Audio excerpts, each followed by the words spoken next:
할렐루야. 할렐루야. 아멘. 우리 주변에 있는 분들과 이렇게 인사하고 환영합시다. 잘 오셨습니다. 잘 오셨습니다. 네. 우리 허태범 성도님도 오셨고요. 환영합니다. 네. 네. 우리가 그동안 기도 많이 했습니다. 잘 오셨습니다. 아버지의 집에 오셔서 환영하고, 또 우리 여기도 새로운 얼굴들이 보이시죠? 우리 이상은 자매님, 또 박상혁 형제님 가정이 또 왔습니다. 환영합니다. 네. 어린 시절에 저와 함께 신앙생활했던 우리 구평아랑교회 성도님들이신데 오늘 이렇게 예고 없이 찾아오셨어요. 네, 환영합니다. 여러분, 우리가 이 하나님을 예배할 때에요, 주님은요 우리를 사랑한다고 말씀하실 때에 그냥 입술로만 내가 너희를 사랑한다 하신 것이 아니고, 그 아들 예수를 내어주심으로, 십자가 위에 죽으심으로 우리를 향한 하나님의 사랑을 확증하셨다. 네.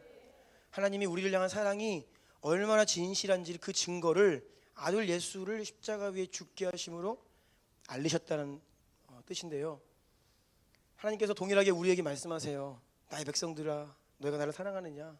너희는 마음을 다하고 힘을 다하고 목숨을 다하여 주 너의 하나님을 사랑하라. 아멘. 우리가요, 이 땅에 속한 유한한 것들을 얻기 위해서는요 굉장히 진지해요. 자녀를 좋은 대학 보내려고 정말로 오랜 시간, 거의 10여 년 이상, 요즘에는 뭐 유치원 때부터 많은 돈을 투자합니다. 굉장히 진지합니다.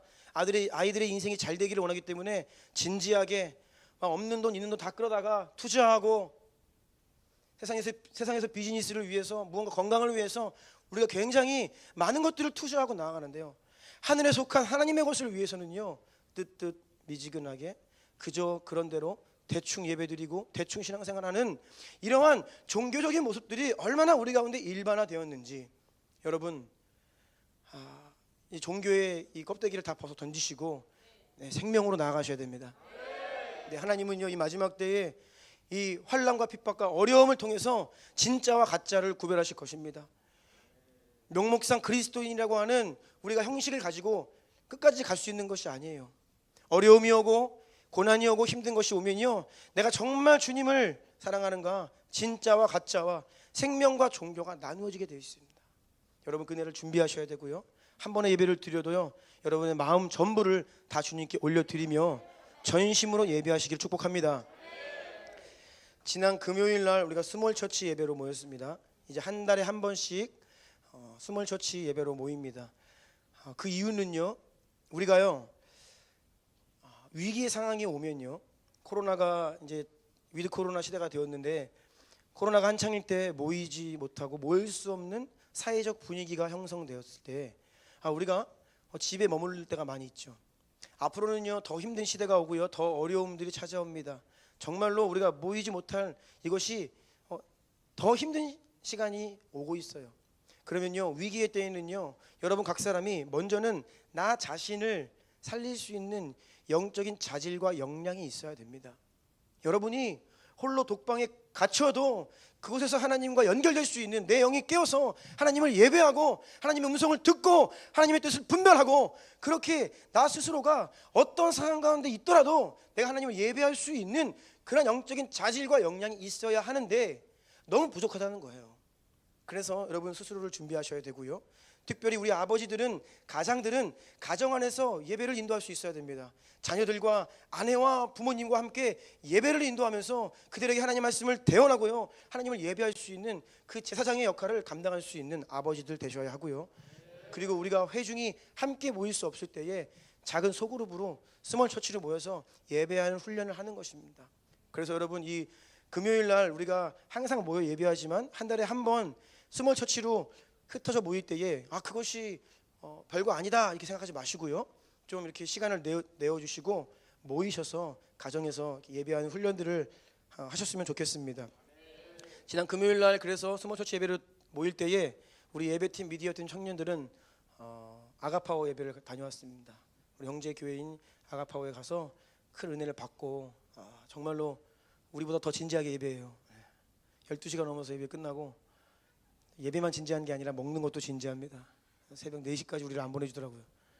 그래서 먹고 영육을 채우고 돌아오니까 새벽 5시더라고요. 제가 그 아가파 예배 드리면서 많은 것들을 또 하나님께서 제 마음에 또 은혜를 주셨는데요. 그 중에 한 가지가 제가 꼭 하고 싶었던 것 한 가지가 있는데 그걸 하고 있더라고요. 그래서 오늘부터 그렇게 할 겁니다. 그것은 무엇이냐면 하나님 말씀을 읽을 때에 다 같이 일어나서 읽는 거예요. 그 원래 우리가 이 설교를 앞두고 하나님 말씀 성경을 봉독한다. 이것은요 하나님의 말씀을 받들어서 하나님께 다시 올려드리는 거예요. 시편의 그 성경 말씀 보면요 다 하나님 말씀으로 예배하는 거거든요. 우리의 기도, 우리의 예배, 우리의 고백은요 사실 내게 아닌 거예요. 하나님이 우리에게 주신 하나님 말씀을 다시 하나님께 올려드리는 것입니다. 그래서 이 시간 하나님 말씀 읽을 때 다 같이 그 자리에서 일어나시겠습니다. 매 주일인지 이렇게 했으면 좋겠어요. 성경 봉독할 때만큼은 다 일어나셔서 하나님의 말씀을 받들어 하나님께 다시 올려드리는 것입니다. 열왕기하 4장 1절로 7절까지의 말씀을 함께 받들어 올려드리겠습니다. 시작. 선지자의 제자들의 아내 중에 한 여인이 엘리사에게 부르짖어 이르되 당신의 종 나의 남편이 이미 죽었는데 당신의 종이 여호와를 경외한 줄은 당신이 아시는 바니이다. 이제 빚준 사람이 와서 나의 두 아이를 데려가 그의 종을 삼고자 하나이다 하니 엘리사가 그에게 이르되 내가 너를 위하여 어떻게 하랴? 내 집에 무엇이 있든지 내게 말하랴. 그가 이르되 계집종의 집에 기름 한 그릇 외에는 아무것도 없나이다 하니 이르되 너는 밖에 나가서 모든 이웃에게 그릇을 빌리라. 빈 그릇을 빌리되 조금 빌리지 말고 너는 내 두 아들과 함께 들어가서 문을 닫고 그 모든 그릇에 기름을 부어서 차는 대로 옮겨 넣으라 하니라. 여인이 물러가서 그의 두 아들과 함께 문을 닫은 후에 그들은 그릇을 그에게로 가져오고 그는 부었더니 그릇에 다 찬지라. 여인이 아들에게 이르되 또 그릇을 내게로 가져오라 하니 아들이 이르되 다른 그릇이 없나이다 하니 기름이 곧 그쳤더라. 그 여인이 하나님의 사람에게 나아가서 말하니 그가 이르되 너는 가서 기름을 팔아 빚을 갚고 남은 것으로 너와 내 두 아들이 생활하라 하였더라. 아멘. 자리에 앉겠습니다. 오늘은 영적 DNA 7번째 시간입니다. 제목은 내게 있는 기름이 성령의 음성에 순종할 때 증가되어 역사합니다. 이러한 제목으로 하나님 말씀을 전하겠습니다. 성령께서 반복해서 우리에게 주시는 말씀이 있습니다. 그것은 너희 마음을 새롭게 함으로 변화를 받으라. 우리의 마음, 우리의 생각, 지식, 감정, 의지, 이 우리의 마음이 변화가 되고 바뀌어야 하는데 이것이 어떻게 가능한가? 우리의 결단만으로는 안 됩니다. 내가 내 마음을 바꿔야지 그렇게 한다고 되는 것이 아닙니다. 성령께서 우리 각 사람의 속사람 그 영을 터치하시고 그래서 우리가 은혜를 받아야 하고요. 그러할 때에 비로소 마음의 변화가 열매로 나타나는 것입니다. 이것이 모든 문제의 돌파의 키입니다. 우리가 속지 말아야 될 것이 있는데요. 그것은 우리가 어떤 영적인 체험을 한다거나 또 초자연적인 역사를 본다거나 할 때 이것 자체가 우리를 변화시키는 것이 아닙니다. 이스라엘 백성들이 모세를 따라 출애굽을 하여 홍해를 지나서 광야에서 40년을 지냈습니다. 그들은 기적을 보았습니다. 기적을 경험했습니다. 영적인 체험을 한 것이죠. 사람이 일으킬 수 없는 하나님이 주시는 영적인 체험을 했어요. 예수님이 사역하실 때에도 수많은 무리들이 예수님을 따라다녔습니다. 기적을 보았습니다. 표적을 경험하였습니다. 심지어는 고칠 수 없는 질병으로부터 자유케 되는 문둥병을 나병이 치유받는 그것을 경험한 사람들도 있었습니다. 기적의 만나를 먹고 오병이어의 기적의 그 떡을 내가 직접 먹고 갈라진 홍해를 건너고 병든 자가 낫고 귀신이 쫓겨나는 것을 직접 경험하고 보았다는 것이죠. 그런데 그들 가운데에서 그 수많은 무리들 가운데에서 진정한 마음의 변화를 받아서 구원을 받고 영적인 사람으로 제자로 거듭난 그런 사람들은요 매우 소수라는 거예요. 여러분 우리의 마음은요 성령의 역사를 경험하는 것 같지만 잠깐 자극을 받고 또 잠깐 감동을 하고 또 놀라기도 하고 또 마음이 뜨거워지기도 합니다. 그런데 우리가 구경꾼이 돼버리면요, 이런 성령의 역사의 구경꾼이 되면요, 결국 되돌아가면요 아무 일도 남지 않아요. 바뀌는 것 같지만 오래 지나지 않아서 다시 예전의 육신의 삶으로 돌아가 버리고 만다는 것입니다. 많은 영적인 체험을 해도 또 성령께서 역사하시는 그 임재 현장에 있어도 결국은요 우리의 마음과 생각이 바뀌지 않으면 우리의 삶은 바뀌지 않습니다. 하나님께서 우리에게 은혜 주시고 또 예배 때마다 임재하시는데요, 여러분 그냥 예배 드리는 것이 아닙니다. 이 가운데에도 하나님을 더 깊이 경험하기를 그런 갈망과 갈급함을 가지고 예배를 드리셔야 됩니다. 구경꾼은요 그냥 예배 드리고 구경하고 돌아갑니다. 하지만 여전히 바뀌지 않은 자기 자신의 마음과 생각이 한계가 되어서 다시 옛 모습으로 돌아가 버리고 마는 것이죠. 여러분 각 사람이 하나님을 더 깊이 만나시기를 축복합니다. 그 은혜가 여러분의 마음과 생각을 새롭게 함으로 변화를 받으시기를 예수 이름으로 축복합니다. 믿음은요 우리의 생각 안에 일어납니다. 생각이 우리의 믿음의 열매예요. 베드로가요 물 위를 걸을 수 있던 것도 믿음의 생각입니다. 걸을 수 있다라고 하는 믿음이 딱 들어오는 거예요. 우리 주님이 저 앞에 계시니까 내가 지금 바닷속에 들어가도 걸을 수 있겠다라고 하는 믿음이 생각으로 일어난 거예요. 그러니까 순종함으로 들어가죠. 그런데요 바람이 불고 파도가 높이 치니까요 무서움이 두려움이 확 들어옵니다. 그래서 빠지는 거예요. 불신앙도요 생각으로 들어오는 거예요. 예수님 말씀하시죠. 왜 의심하였느냐. 의심의 생각 때문에 그것이 불신앙이 되어 물에 빠져버리는 거예요. 그래서 여러분 우리는 이 마음의 생각의 싸움에서 먼저 승리해야 합니다. 우리의 생각을 믿음으로 진리의 말씀으로 새롭게 하시기를 예수 이름으로 축복합니다. 성령님은요 오늘도 이 시간을 통하여서 여러분들을 더 큰 믿음의 자리로 더 온전한 자로 여러분을 이끌기를 원하십니다. 마음의 싸움에서 승리하시기를 축복합니다. 마음이 새롭게 되기를 축복합니다. 이전에 없었던 놀라운 믿음이 부어지는 이 시간 되기를 축복합니다. 오늘 본문 1절과 2절을 다시 볼까요? 선지자의 제자들의 아내 중에 한 여인이 엘리사에게 부르짖어 이르되 당신의 종 나의 남편이 이미 죽었는데 당신의 종이 여호와를 경외한 줄은 당신이 아시는 바니이다. 이제 빚준 사람이 와서 나의 두 아이를 데려가 그의 종을 삼고자 하나이다 하니 2절 함께 읽습니다. 시작.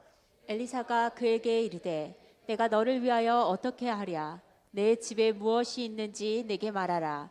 그가 이르되 계집종의 집에 기름 한 그릇 외에는 아무것도 없나이다 하니. 아멘. 1절 다시 보면요 선지자의 제자들의 아내 중 이렇게 나오는데요, 여기서 선지자의 제자들, 이 제자라고 번역된 단어는요 원어로는 아들입니다.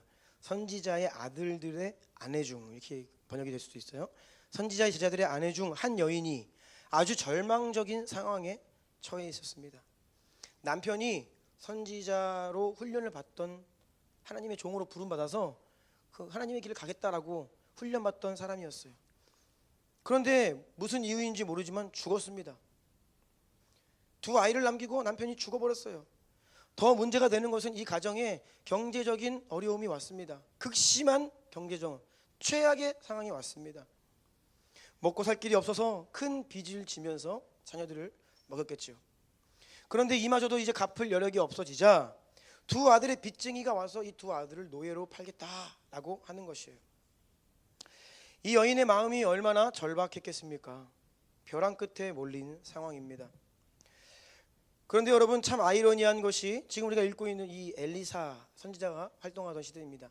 엘리사, 이 구약에서 굉장히 유명하고 가장 기름 부음이 충만했던 두 선지자인데요, 이 두 선지자가 가장 위대한 선지자들이 활동했던 이 시기, 이스라엘의 영적 상황은 가장 어두워요. 그리고 가장 악했던 시대입니다. 아합 왕, 이세벨, 사람들을 억압하고요, 사람들 것을 빼앗고요. 특별히 믿음으로 살겠다 하는 사람들을 죽이고 막 그런 시대였습니다.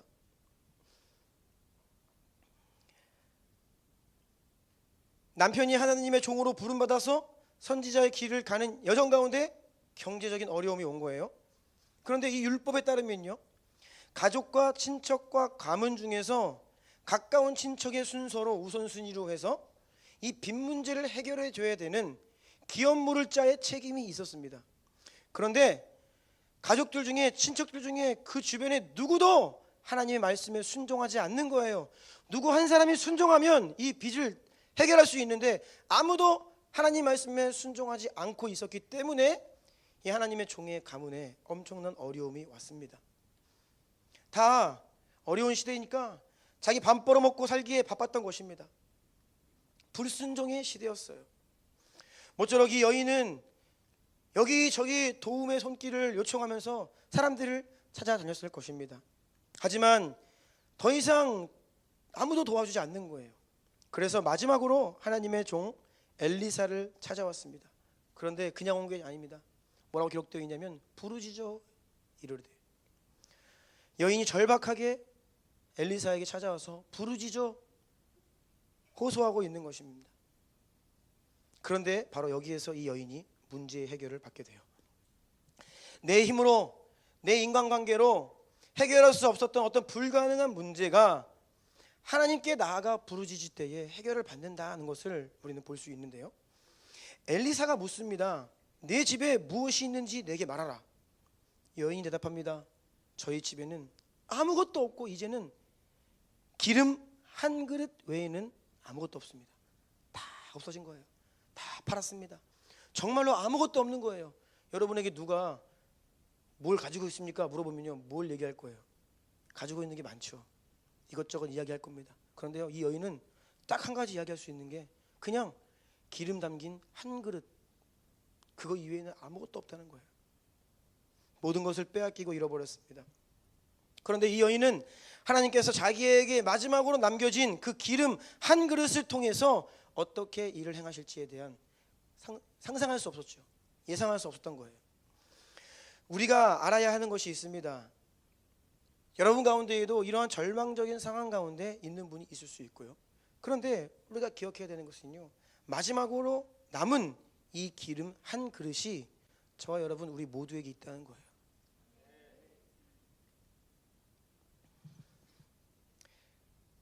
절망 가운데 내가 할 수 있는 것이 없고 누구도 도와주지 않고 고통 가운데 있다 할지라도 여러분 잊지 말아야 될 것은 마지막으로 남은 바로 그 기름 담은 그릇 하나가 여러분에게 있다는 것입니다. 그 기름 한 그릇이 뭐라고, 그게 무슨 일을 할 수 있다라고. 하지만 하나님은 그것을 통해 역사하실 수 있습니다. 아주 비슷한 이야기가 엘리야 때도 있었어요. 사르밧 과부 이야기입니다. 이 여인도 마지막으로 남은 것이라고는 가루 한 움큼과 병에 기름 조금 남았었어요. 열왕기상 17장 12절 다 함께 읽어볼까요? 시작. 그가 이르되 당신의 하나님 여호와께서 살아계심을 두고 맹세하노니 나는 떡이 없고 다만 통에 가루 한 움큼과 병에 기름 조금뿐이라. 내가 나뭇가지 둘을 주어다가 나와 내 아들을 위하여 음식을 만들어 먹고 그 후에는 죽으리라. 아멘. 이제 소망이 없고 남겨진 게 이거예요. 이거 먹고 죽어버리려고 했습니다. 아이랑 같이. 그런데요, 여러분, 우리에게는 절망적인 기름 한 그릇밖에 없습니다. 가루 한 움큼과 기름 조금밖에 없습니다 라고 이야기하지만 그것은요, 우리가 볼 때는 아무것도 아닌 것처럼 보이지만 하나님께서 역사하시기에 충분한 재료입니다. 가루는요, 떡을 만드는 재료입니다. 성경은 우리 육신의 양식인 떡은 영의 양식인 말씀과 같다라고 말합니다. 마태복음 4장 4절에서 예수님께서 대답하여 이르시되 기록되었을 때 사람이 떡으로만 살 것이 아니요 하나님의 입으로부터 나오는 모든 말씀으로 살 것이라 하였느니라. 아멘. 또 기름은요, 성령 하나님을 의미합니다. 고린도후서 말씀 계속해서 제가 읽어드립니다. 우리를 너희와 함께 그리스도 안에서 굳건하게 하시고 우리에게 기름을 부으신 이는 하나님이시니 그가 또한 우리에게 인치시고 보증으로 우리 마음에 성령을 주셨느니라. 아멘. 요한일서 2장 20절 27절 다 함께 읽습니다. 시작. 너희는 거룩하신 자에게서 기름 부음을 받고 모든 것을 아느니라. 너희는 주께 받은 바 기름 부음이 너희 안에 거하나니 아무도 너희를 가르칠 필요가 없고 오직 그의 기름 부음이 모든 것을 너희에게 가르치며 또 참되고 거짓이 없으니 너희를 가르치신 그대로 주 안에 거하라. 아멘. 아멘. 가루 한 움큼과 기름 조금 밖에 남아 있는 것이 없습니다. 라고 이야기하는 절망적인 상황인데요. 여러분, 우리가 아무리 최악의 상황에 처한다 해도요, 여러분에게는요 하나님의 말씀이 있어요. 아멘. 우리에게는요 이미 우리 안에 부어주신 그 성령의 기름이 있습니다.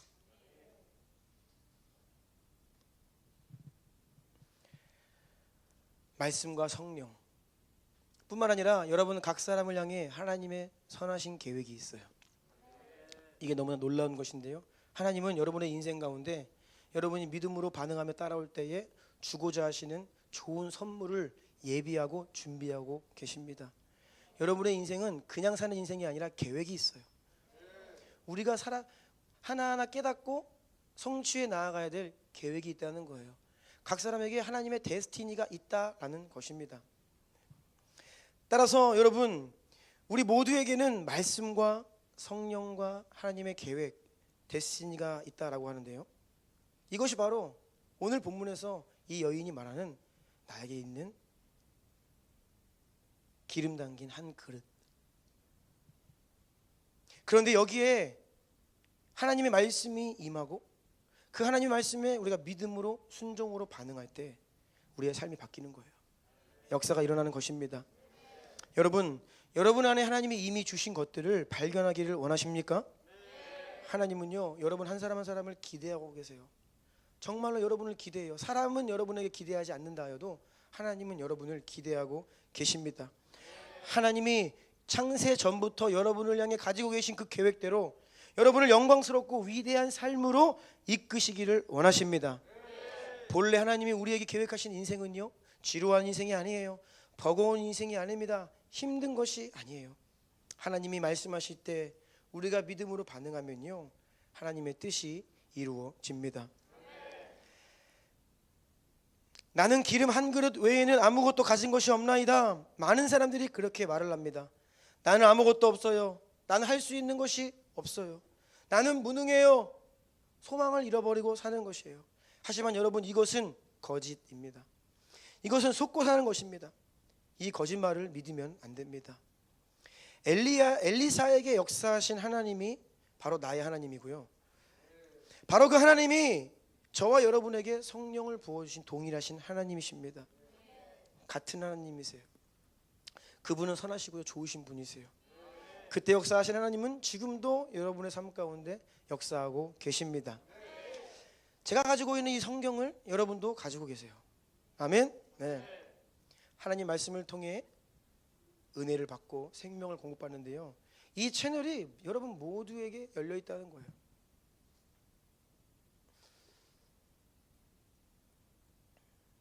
우리 모두가 동일하신 하나님의 은혜를 경험할 수 있다라는 것이고요, 어쩌면 더 큰 능력과 더 큰 돌파를 여러분들이 경험할 수 있습니다.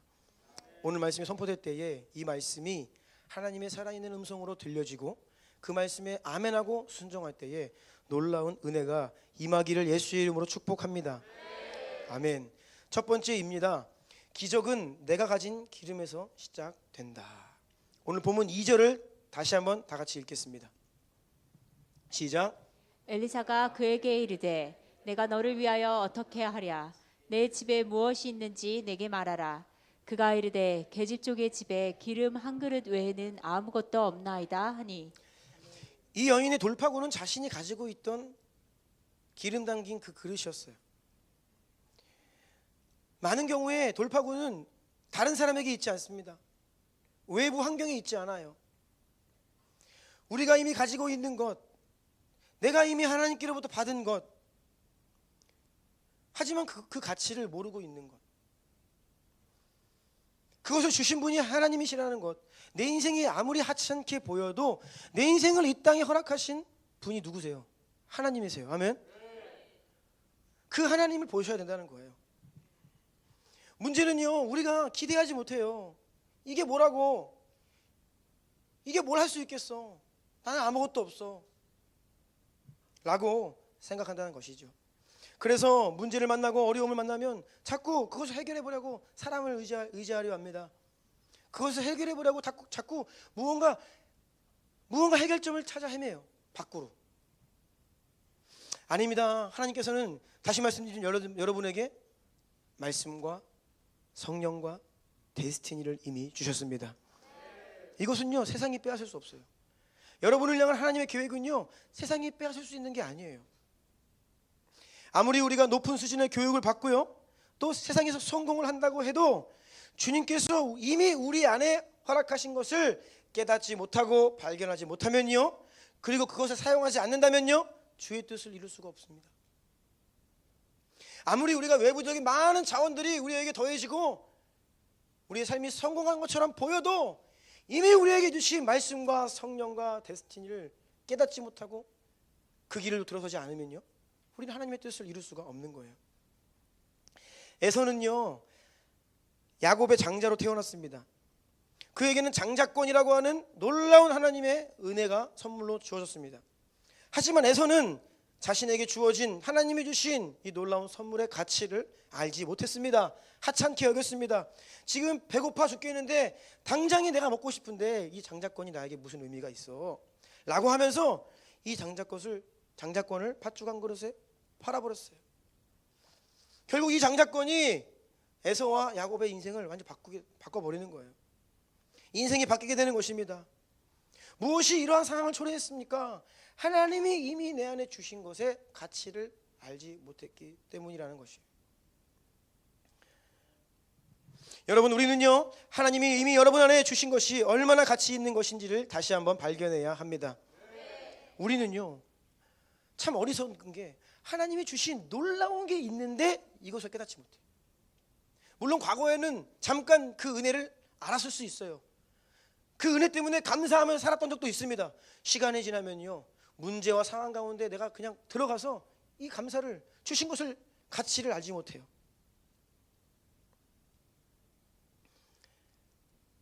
사탄은요, 우리의 마음을 분주하게 합니다. 혼란스럽게 합니다. 정신없게 해요. 지난주에 우리 백부장 성교사님께서 말씀하셨죠. 포스트 모더니즘의 현상 중에 하나가 뭐라고요? 많은 것들을 줘서 그 어느 것에도 깊이 있게 못 들어가게 한다는 거. 그렇죠. 우리 요즘에는 뭐 유튜브만 열면요, 엄청난 상식들이 있잖아요. 엄청난 정보가 있어요. 제 아내가 아이를 낳을 때가 되었는데 아이가 이게 돌아가지가 않았잖아요. 이게 출산 준비를 해야 되는데 아이가 머리를 아래로 향하지 않는 거예요. 걱정이 많잖아요. 그러니까 아내가 항상 뭘 하냐, 인터넷 검색을 해요. 똑같은 상황을 맞이했던 산모들 어떻게 했나, 어떻게 되는 건가. 근데 그걸 어떻게 그 의사 선생님이 아시는지, 진료 딱 가면요, 엄마 인터넷 그만해. 그만 검색해. 내 말 믿어. 너무나 많은 산모들이 이미 다 알고 오는 거예요. 의사 선생님에게 뭔가 솔루션을 드려야 하지 않고 이미 다 알고 있어. 그래서 선생님 무슨 말해도 우리 선생님은 저거 너무나 많은 것을 알아요. 그런데 깊이 있게 알지 못해요. 우리의 마음이 바쁘고 혼란스럽고 정신없고 너무나 많은 정보 속에 살다 보니까, 너무나 혼잡한 세상 속에 살다 보니까 하나님이 우리 안에 주신 그 가치의 깊이를 알지 못한다는 거예요. 구원받은 은혜 다 알죠. 그런데 그 깊이를 얼마나 아냐고요. 평생 그 은혜를 알고 누리고 깨달으며 살아가도 부족한데 그냥 안다는 거예요. 십자가 안다는 거예요. 나 구원받았다는 거예요. 그러면서 그 감사는 온데간데 없고 그냥 세상살이에 찌들어서 또 살아가는 거예요.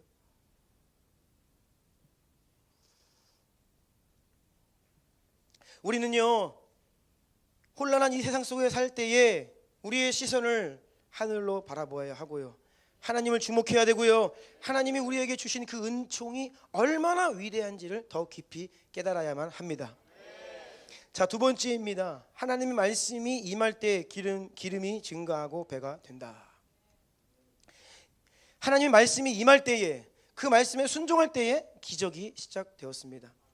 이 여인에게 마지막으로 남은 기름 한 그릇, 그동안 쭉 가지고 있었거든요.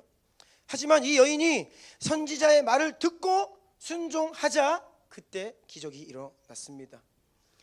우리가 오늘날 현대를 살아가지만 우리도요, 하나님의 음성을 들어야 합니다. 하나님의 음성이, 레마의 음성이 들려져야 합니다. 성경을 읽을 때에 인포메이션이 아니에요. 그냥 문자가 아닙니다. 하나님의 말씀을 읽을 때에 날량한 하나님의 살아있는 음성으로 이 성경 말씀이 들려져야 합니다. 또한 강단에서 선포되는 이 메시지를 들을 때에 하나님의 음성으로 막 들려져야 돼요. 또 주변에서 영적인 사람들과 믿음의 지체들이 나에게 해주는 어떤 말이 하나님의 음성으로 들려져야 합니다. 그리고 그 하나님의 음성으로 들려진 그 말씀을 붙들고 내가 순종하며 내가 믿음의 발걸음을 뗄 때에 그때 비로소 인생의 돌파가 일어나는 거예요.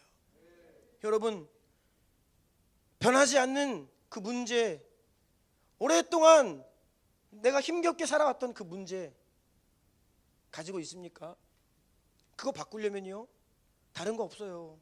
하나님의 음성이 들려줘야 돼요. 그 상황을 살아가는 여러분에게 하나님의 음성이 들려줘야 하고요, 그 하나님의 음성에 내가 믿음으로 순종하며 반응해야 그것이 바뀌고 돌파된다는 것이에요. 그래서 하나님 말씀을 지식으로 들으면 안 됩니다. 성경을 지식으로 들으면 바리새인이 됩니다. 평생을 성경 가까이 해도요, 지식으로 받으면 바리새인 되는 거예요. 종교인 되는 것입니다. 내 생각으로 하나님 말씀 판단하면 안 돼요. 영으로 받아야 되고. 아멘. 네. 머리로 듣는 게 아닙니다. 생각으로 듣는 게 아니에요. 그러면요, 그냥 내 머리가 판단하고 끝나버려요. 하나님의 말씀을 영으로 받고 순종으로 반응해야 됩니다. 순종으로 반응해야 합니다. 네. 순종이 없는 하나님 말씀은 그게 뭐 어떻게 하려고 그거 가지고. 순종할 때에 하나님의 역사가 일어나는 것입니다. 그리고요, 하나님의 말씀을 들을 때에 우리의 마음에 불이 일어나요. 막 감동이 일어나고요, 불이 일어나고요. 안 될 것 같다라고 하는 그 절망이 물러가고 될 것 같다라고 하는 소망이 막 일어나는 거예요. 네. 여러분의 매일의 코람데오 가운데 말씀을 열어 읽고 기도할 때 이런 역사가 일어나야 됩니다.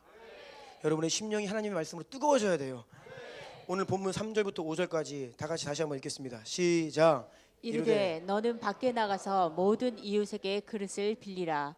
빈 그릇을 빌리되 조금 빌리지 말고 너는 내 두 아들과 함께 들어가서 문을 닫고 그 모든 그릇에 기름을 부어서 차는 대로 옮겨 놓으라 하니라. 여인이 물러가서 그의 두 아들과 함께 문을 닫은 후에 그들은 그릇을 그에게로 가져오고 그는 부었더니. 아멘. 엘리사가 여인에게 뭐라고 이야기하냐면 밖으로 마을로 가서 이웃들에게 빈 그릇을 빌려와라. 조금 빌리지 말고 최대한 많이 빌려와라 말합니다. 그리고 그 모든 그릇에 기름을 채워라. 여러분이라면 어떻게 하겠습니까? 지금 장난하나? 도와달라고 왔더니 말이 됩니까? 아니, 좀 상식적인 말을 해야 듣든지 순종하든지 하지. 하지만 이 여인은 다른 말을 하지 않아요. 그냥 마음을 열고 그 말씀에 순종합니다. 그랬더니 어떤 일이 벌어집니까? 말도 안 되는 말씀에 순종했더니 말도 안 되는 기적이 일어나요. 말도 안 되는 말씀에 순종했더니 말도 안 되는 기적이 일어났습니다. 가나의 혼인잔치에 물을 떠온 하인들과 같아요. 포도주가 떨어졌는데 예수님이 주시는 솔루션이라고는 뭐예요? 항아리에 물 채워와라. 물 가득 채웠습니다. 그랬더니 이거 물 떠다가 서빙해라. 이게 무슨 솔루션이에요? 그런데 하인들은요, 그냥 순종했어요. 하나님의 말씀에 순종하면 기적은 하나님께서 행하십니다. 여러분, 인생의 돌파는요, 인생의 전환점은 내가 만드는 게 아닙니다. 내 심령이요, 하나님의 감동이 밀려오고 하나님의 음성이 들려질 때 인생이 바뀌는 거예요. 저도 몇 차례 인생에 하나님께서 제 인생을 전환시켜 주신 몇 번의 계기가 있었습니다. 그때마다요, 하나님의 음성이 내 안에 들려왔어요. 오해는 하지 마세요. 무슨 하늘로부터 하나님의 음성이 들려온 게 아니고요, 날 위해서 기도해 주시고 축복해 주시고 어느 목사님의 그 기도가 하나님의 음성으로 들려오는 거예요.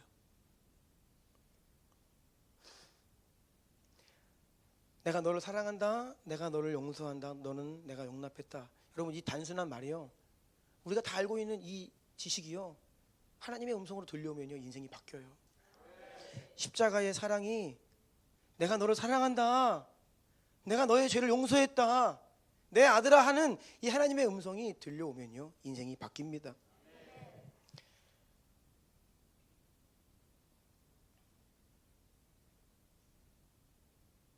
하나님께서 이 주나임 교회 개척에 대한 감동을 저에게 주실 때는요 사실 말이 안 됐어요. 그런데 어떻게 해요? 뭐 감동이 물려오는데요. 그래서 이것을 누군가에게 쉐어하면 하나같이 하지 마라, 미쳤다, 안 된다, 망한다. 정말이에요. 제 주변에 정말 누구 하나 믿음으로 와 해봐 잘 될 거야 라고 하시는 분은 없었습니다. 한 분 계셨어요. 백전사님. 아들아 내가 기도의 원 받아 응답이다 할렐루야 하신 분은 딱 한 분 계셨어요. 백전사님. 정말로 다른 분들은요 네가 뭘. 그런데요 저는 거기에 기분 나쁘지 않았어요. 제가 저를 봐도 말이 안 되거든요. 이게 무슨 말이 되는 음성이야 제가 순종하는데, 근데 말이 안 되는 거예요. 그런데 제 안에 그 내 생각이 아니라 이거 하나님 주시는 마음이다라고 하는 확신이 몰려오는 거예요. 우리 교회가요 이 2번의 처소를 이전했습니다. 여기 올 때도 여러분 기억하시죠? 우리가 이 월세를 올리는 건물주 때문에 이사를 가야겠다 마음을 먹고 1년 동안 기도했는데 갈 데가 없었어요. 왜요? 갈 데가 없는 게 아니죠. 갈 데는 많은데 돈이 없는 거죠. 돈이 없어가지고 뭐 어떡해요. 그래서 우리가 알다시피 우리 그때 상동 인근에 있던 7억 원짜리 상가로 가고 싶어 했습니다. 그런데 문제는 돈이 없어 못 갔어요. 돈이 없어 못 갔습니다. 그런데 이 공간이 매물로 나와서 한번 와봤어요. 여기 딱 들어왔는데 제 마음에 여기다 하는 감동이 밀려왔어요. 그런데 여기는 얼마예요? 10억이었어요. 말이 되나요? 7억 원짜리를 돈이 없어서 놓쳤는데 10억짜리를 어떻게 와요? 그런데요 내 안에 제 안에 여기라고 하는 감동이 오는 거예요. 그러면요 그때는요 계산기 두들기는 게 아닙니다. 하나님의 뜻이 여기 있다. 그러면 주님께서 하시겠구나. 우리는 어떻게 해요? 순종하면 되는 거예요. 이것이 오늘날에도 여전히 성도들과 교회 가운데 일하시는 하나님의 방법인데, 너무나 많은 성도와 교회들이 내 계산, 내 이성, 내 논리 여기 안에, 내 계획 여기 안에 하나님을 가두는 거예요. 그렇기 때문에 기적을 경험하지 못하는 것입니다. 내가 하나님을 가두는 거예요. 내가 순종하지 않는 거예요. 나아가서 기름 그릇을 구해와라, 많이 구해와라, 빌려와라 라고 하실 때 빌려와야 되는데 이걸 빌려오면 뭐해, 이거 한다고 내 인생이 뭐 바뀌어? 라고 하면서 애써 그 감동을 무시하고 순종하지 않는 거예요. 제가 참 감사한 것은요 요즘에 우리 주나임 교회 성도님들 가운데 어떤 문화가 생겼냐면, 제가 아무개 성도님 이것 좀 하시죠 그러면 거의 100% 그 확률로 네 알겠습니다. 네. 생각해 보겠습니다 목사님, 기도해 볼게요, 이런 분이 거의 안 계세요. 요즘에는 제가 뭔가를 제안하거나 이렇게 하시면 어때요 이렇게 여쭤보면요 거의 대부분 분들이 청량할 거 없이 다 그냥 네 알겠습니다, 네 알겠습니다. 능력 없는 거 저도 알아요. 저도 알고 여러분 다 알아요. 그런데요 네 알겠습니다 순종하면요 나머지는 주님께서 하십니다. 이게 원래 믿음의 사람들의 특징이었어요. 우리는 이 믿음의 유업을 다시 회복해야 합니다. 우리에게 하나님 말씀이 임하고 그 말씀에 우리가 순종하면 우리 안에 있는 이 기름이 증가되고 배가 될 것입니다. 제가 믿음으로 선포합니다. 주의 말씀에 순종하는 주나임 성도들에게 증가와 배가와 확정이 있게 될 것을 선포합니다. 아멘. 변화의 바람이 불고 있습니다. 이 세상도 새로운 시대의 문이 활짝 열렸습니다. 이제 더 이상 나의 부족함, 나의 연약함 그 안에서 나 자신을 한계짓는 내 생각 안에 갇혀 사는 것이 아니라 우리의 생각을 바꾸고 새롭게 되어서 새로운 시대를 살아내고 감당해야만 합니다. 여러분, 더 변화될 것입니다. 아멘. 앞으로 더 충만케 될 것입니다. 하나님 말씀이 우리에게 임할 때에 우리가 그 말씀에 순종함으로 더 큰 기적을 보게 될 것입니다. 여러분의 삶을 흔들고 넘어뜨리게 했던 모든 것들이 이제는 더 이상 여러분을 괴롭히지 못할 것입니다. 하나님의 말씀이 영으로 들려지기 시작하면 변화의 역사, 돌파의 역사, 증가의 역사, 갑절의 역사가 일어날 것입니다. 아멘. 세 번째입니다. 기름 한 그릇이 모든 빈 그릇을 채우게 된다. 여인이 가지고 있던 기름 한 그릇이 나머지 모든 빈 그릇을 채우게 되는데요. 여러분, 여러분 안에 이미 성령께서 기름 부어 주셨고 다 기름 부음이 있어요. 다 기름 부어 주셨어요. 여러분이 구원받은 하나님의 자녀라고 하는 것을 인치시고 그 보증으로 여러분 안에 성령을 주셨습니다.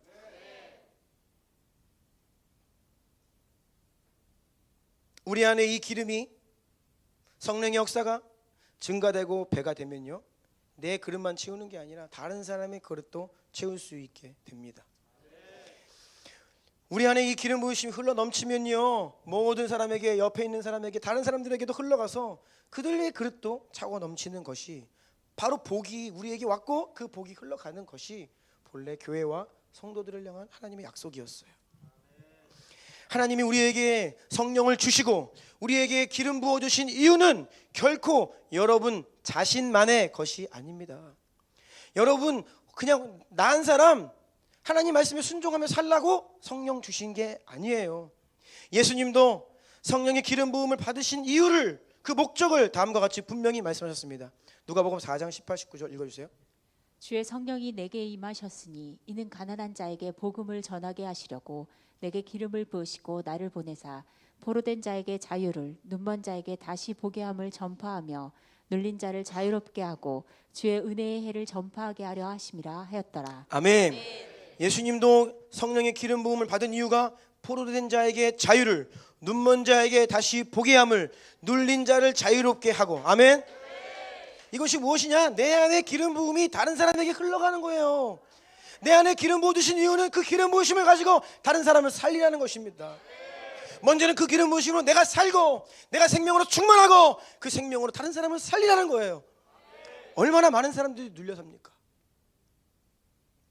정말로 많은 사람들이 눌려 삽니다. 잠 못 자고요, 약을 의지하지 않으면 살 수가 없고요, 너무나 많은 마음의 고통 가운데 살고 있어요. 정말로 많이요. 저는 놀라요. 사역자들 가운데에도, 성도들 가운데도 정말 많습니다. 그 스트레스를 이길 수가 없어서 고통 가운데 신음하고 절망하는 억눌린 사람들 너무나 많아요. 하나님의 뜻이 무엇입니까? 야곱이 복을 받으니까요, 그 복이 흘러 넘쳐서 삼촌 라반에게까지 복이 흘러가요. 요셉이 복을 가지고 충만한 삶을 사니까 노예가 되어도 가는 곳마다 복이 흘러가요. 엘리야에게 기름이 부어지는데 엘리야만 사역하는 것이 아니라 그 기름 부으심이 흘러 넘쳐 엘리사에게까지 흘러가는 거예요. 예수님 한 분 안에 있던 성령의 기름 부으심이 자신 안에 가두어져 있는 것이 아니라 12 사도들에게 흘러가는 것이에요. 12 사도들에게 흘러간 그 기름은요, 초대교회를 살리고 아시아를 살리고 유럽을 살리는 계속해서 흘러 넘치는 기름으로 살아 역사했다는 것입니다. 하나님은요, 여러분을 기름 부어 사용하기를 원하십니다. 여러분 한 사람 한 사람을 통하여서 아유 내가 무슨 사역자야? 내가 무슨 목사야? 내가 무슨 선교사야? 평신도라는 말을 없애버려야 돼요. 이게 잘못된 말입니다. 성경에 없어요. 집사님은요, 원래 성경적인 집사는요, 성령과 지혜로 충만한 사람들이에요. 그런데 왜 오늘날 교회들이 집사를 이렇게 다운그레이드 시켜놨어요? 그냥 나는 교회 가서 은혜 받고 나는 그냥 목사님 말씀 듣고. 아니에요. 여러분이 말씀을 전하고, 여러분이 사역을 하고, 여러분이 아픈 자가 있으면 기도하고, 여러분이 말씀을 가지고 신방 가고, 이게 원래 성도들의 부르심이라는 것입니다. 안타까운 현실은 이러한 영광스러운 충만한 삶을 살거나 꿈꾸는 성도들이 의외로 적다는 것이에요. 충만히 흘러넘치는 삶을 살고 있는 성도들이 그리 많지 않다는 것입니다. 일반적으로 기독교인이다 하면 주일에 한번 교회 가서 한두 시간 예배 드리고 그리고 오는 거예요. 말씀 잊어버려요. 말씀의 능력으로 누구를 살리기는커녕 자기도 힘들어요. 내 인생도 힘들어. 성실하게 착하게 사는 성도들은 더러 있습니다. 하지만 진짜 생명의 열매를 가지고 자기를 살리고 다른 사람을 살리는 성도들은 매우 희박합니다. 주님께서 이 부분에서 안타까워하고 계십니다. 내가 꿈꾸고 내가 계획한 교회와 성도는 그런 모습이 아닌데 깨닫기를 원하시고요. 하나님의 계획을 꿈꾸기를 원하시는 거예요. 그리고 믿음으로 순종하기를 원하시는 거예요. 그러면 어떻게 한다고요? 하나님이 하신다고요. 하나님. 여러분 다른 사람에게 공급할 수 있는 사람이 되시기를 축복합니다. 네. 기름 부음이 여러분 안에 흘러 넘쳐서 다른 사람들에게 나누어 주고요. 여러분이 어디 가서 누구를 만나 어떤 이야기를 해도 여러분으로 인하여서 실족한 그 영혼이 소망을 발견하고 살아나고 치유되고 주님께로 돌아오는 통로가 되기를 예수 이름으로 축복합니다. 네 번째입니다. 기름은 부족함이 없이 채워진다. 오늘 보면 6절입니다. 다 함께 읽습니다. 시작. 그릇에 다 찬지라. 여인이 아들에게 이르되 또 그릇을 내게로 가져오라 하니 아들이 이르되 다른 그릇이 없나이다 하니 기름이 곧 그쳤더라. 아멘. 이 여인은 이제 문제를 완전히 해결받고 또 걱정하지 않아도 될 만큼의 기름이 채워졌습니다. 여러분 시달리고 있는 문제, 어려운 상황, 또 희망과 소망이 없다, 나에게는 미래가 별로 없다, 안 보인다 라고 하시는 분들 걱정하지 마십시오. 두려워하지 마십시오. 하나님이 여러분의 상황을 다 알고 계십니다. 문제가 해결될 것입니다. 언제요? 하나님께 나와 부르실 때에, 그 가운데 하나님의 음성이 들려질 때에, 그때에 믿음으로 순종할 때에 하나님이 여러분의 인생을 바꾸실 것입니다. 하나님께서 주시는 것은요, 이 땅에 어떤 것보다 좋아요.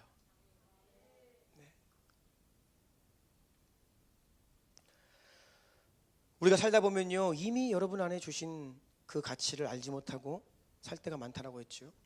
축복을 받고도 걱정을 하며 살아가는 사람들이 있습니다.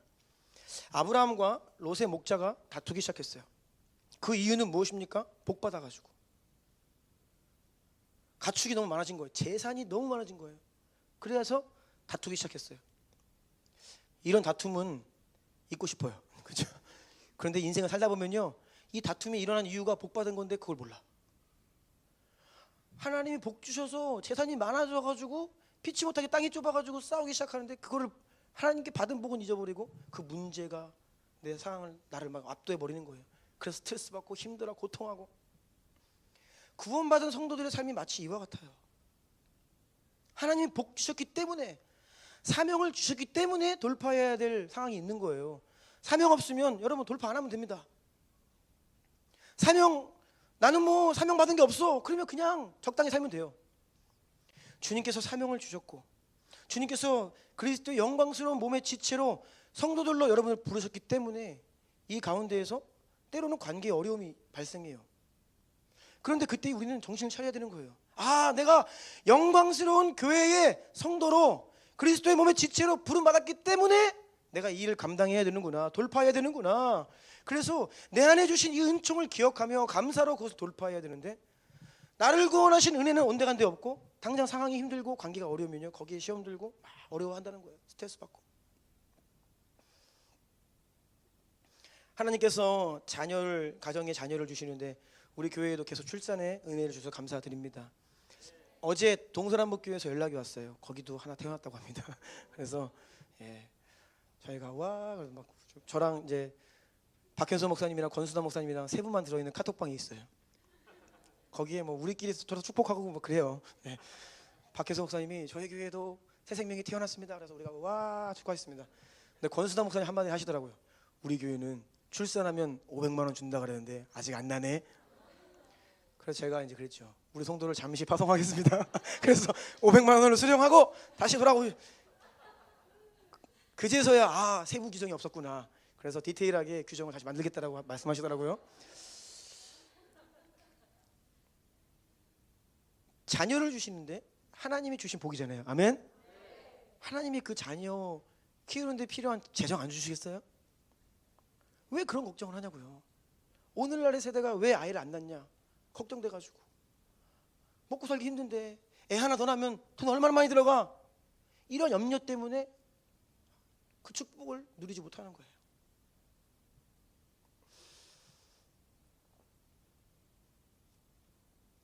어떤 사람에게는요, 예산, 경제적인 그 예산 때문에 인생이 한계에 딱 묶여버립니다. 예산을 꼼꼼히 세우는 거예요. 그리고 자신이 만들어 놓은 그 계획 안에서 잘 살아보려고 합니다. 우리의 삶에서 우리가 예산을 짜는 것은 참 중요합니다. 그런데 예산을 짰다고 해서 문제가 해결되는 것은 아닙니다. 오히려 예산을 꼼꼼하게 짤수록 스트레스 더 받습니다. 그렇죠? 네. 저희 가정도 가계부를 철저히 쓰다가 없애버렸어요. 어차피 답 안 나오는 인생이다. 이거 써도 뭐 답 없다. 그냥 엄한데 안 쓰니까 그만 쓰자 했어요. 오래전에 했습니다. 아멘. 네, 누군가 지금 아멘 하셨어요. 네. 우리가 예산을 잘 짠다고 해결되지 않는 부분이 있는데요, 이 부분은요 하나님께 도움을 받아야 됩니다. 어떤 사람은 예산을 잘 짜는데 그 안에 갇혀버린다 했죠. 숫자 안에 갇혀버리는 겁니다. 여러분 그런데요, 명심하십시오. 교회든 성도든 예산 안에 갇혀버리면 확장될 수 없습니다. 여러분 이 예산 안에 갇히면요 영적인 돌파를 이루지 못합니다. 발전할 수가 없어요. 교회도 예산대로 움직이면 절대로 확장할 수 없습니다.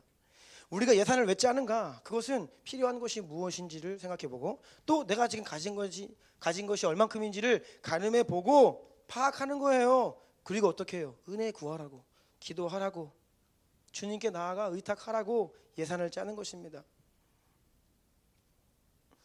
믿음으로 하나님께 나아가 기도하고 요청하는 것이에요. 여러분 예산을 잘 세우시기를 축복하지만 그 예산 안에 갇히지는 마십시오. 우리는 믿음으로 살아야 하는 영적인 사람들입니다. 아멘.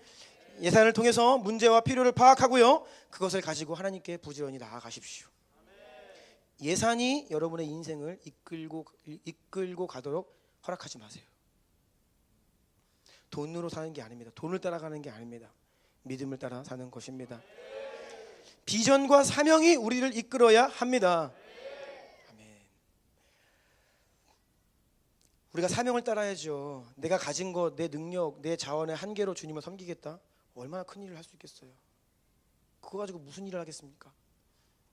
그래서 교회도요 매년 예산을 세웁니다. 우리 이종민 집사님이 굉장히 수고를 많이 해주시는데 예산을 잘 세워주세요. 아주 꼼꼼하게 세워주세요. 근데 예산안을 보면요 때로는 숨이 막혀요. 그게 우리 현실이니까. 할 것은 많고 주님 주신 사명은 많은데요, 예산은 한계가 있잖아요.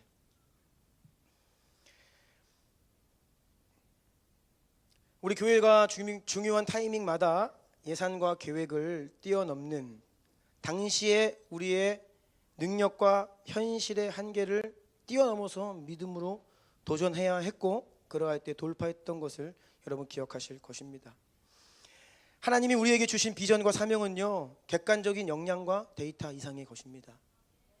여러분 잘 생각해 보세요. 성경에서 언제 우리의 객관적인 데이터와 우리의 역량 안에서 하나님 역사하셨습니까? 그게 하나님의 일이에요? 그렇지 않습니다. 내가 열심히 해서 할 수 있는 일은 인간의 일입니다. 하나님의 일이 아니에요. 하나님께서 주신 비전은 내가 할 수 없는 일이에요. 예산을 짜가지고는 뭐 계산이 안 나오는 것이 하나님의 일입니다. 믿음으로 감당해야 합니다. 제가 다시 잘 생각해 보았어요. 예산을 세울 때 우리가 어떻게 하는가. 거기에 우리가 놓치는 요소들이 많이 있습니다. 예산안 수입과 지출 예산이 있는데요, 수입에 하나님의 은혜의 공급은 없어요. 저는 있습니다. 축복합니다. 그런 분은. 근데 거기에 이렇게 하나님의 은혜의 공급은 없어요. 또 지출, 내가 생각하고 예측할 수 있는 지출은 있지만 거기에 갑자기 하나님 말씀하시는 감동의 지출은 없어요. 지난 금요일에 아가파워에 가서 예배를 드리는데 한 집사님이 말씀을 전해주셨습니다. 한 집사님이 얼굴이 까마시고 이렇게 건설업을 하시는 성도님이신 것 같았어요. 간증을 하시는데 그 가정 안에 이제 자녀가 많이 아팠고 불치병이 있던 자녀였던 것 같아요. 근데 아가파에 와서 치유받고 은혜를 누리면서 신앙생활 하시는데 이렇게 좀 일을 하다가 좀 수익을 올리면요 달러를 샀대요. 달러가 앞으로 많이 올라간다 해서 오래전부터 조금 잉여 수익이 생기면 달러를 딱 사서 장롱 위에 뒀다고 하시더라고요. 그런데 그러고 살다 보면 하나님이 헌금해라. 세수할 때도 헌금해라. 잘나 그러는데 헌금해라. 계속 헌금해라 그러신대요. 그래서 아내한테 여보 헌금하래. 아내가 쿨하게 드려. 그래서 드리고 한번 드렸으니까 다시는 말씀 안 하시겠지.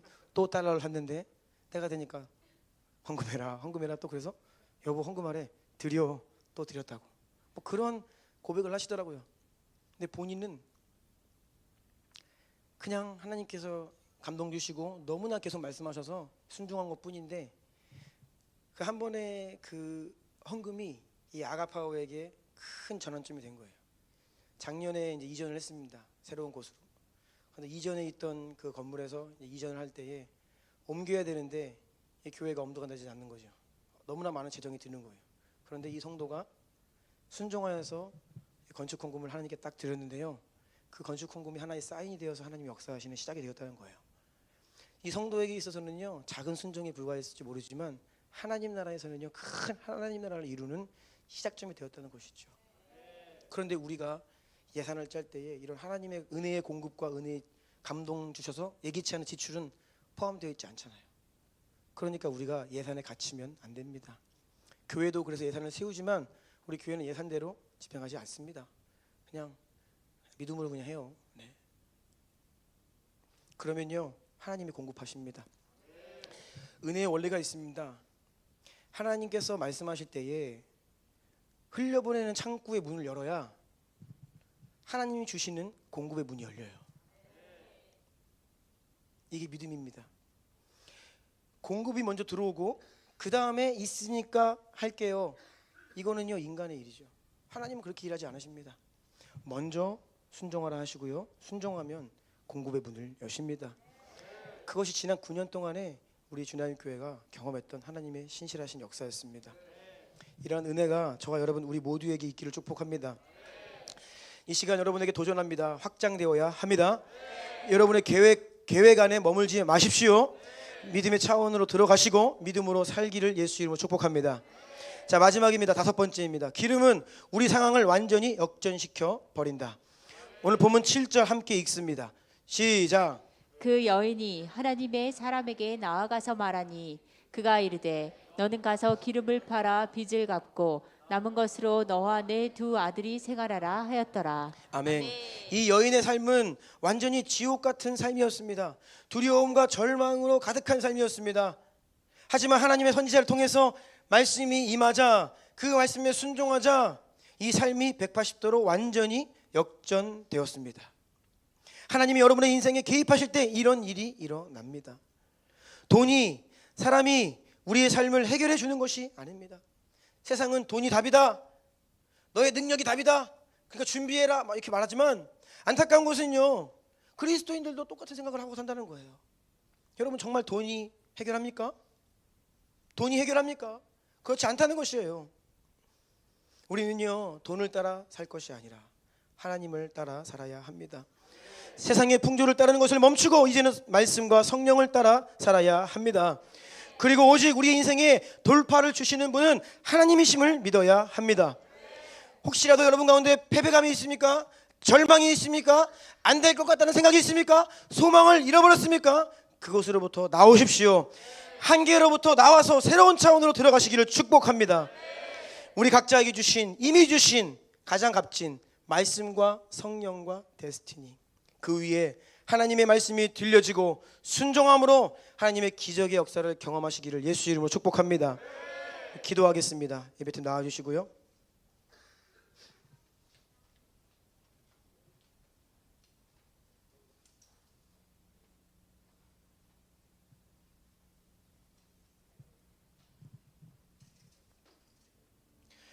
우리가 이 시간 기도하기를 원하는데요. 여러분 오늘 들으면서 말씀을 들으면서 나에게 주시는 하나님의 말씀은 무엇일까? 내 안에 특별히 감동되는 하나님의 뜻이 무엇일까? 그것을 붙들고 기도하기를 원합니다. 여러분, 순종할 때에, 믿음으로 순종으로 반응할 때에 하나님의 역사가 시작되는 것입니다. 오늘 선포된 말씀 가운데 성령의 음성을 듣고 붙들고 순종할 때에 여러분 안에 이미 주신 그 기름 부으심이 증가되고 배가 되어 여러분의 삶 가운데 초자연적인 일들이 시작될 것을 예수 이름으로 선포합니다.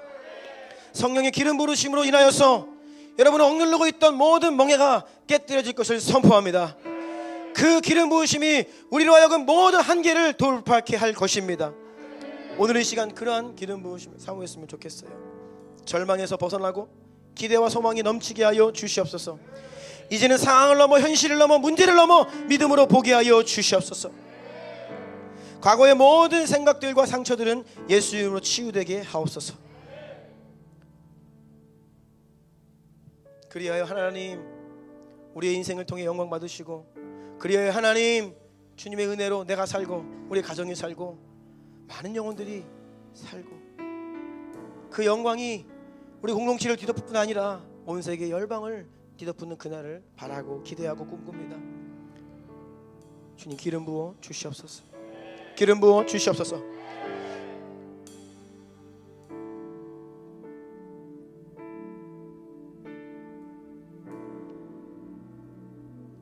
성령님 이 가운데 임하십시오. 오늘도 그냥 말씀을 듣고 돌아가서 있는 그런 말씀이 아니라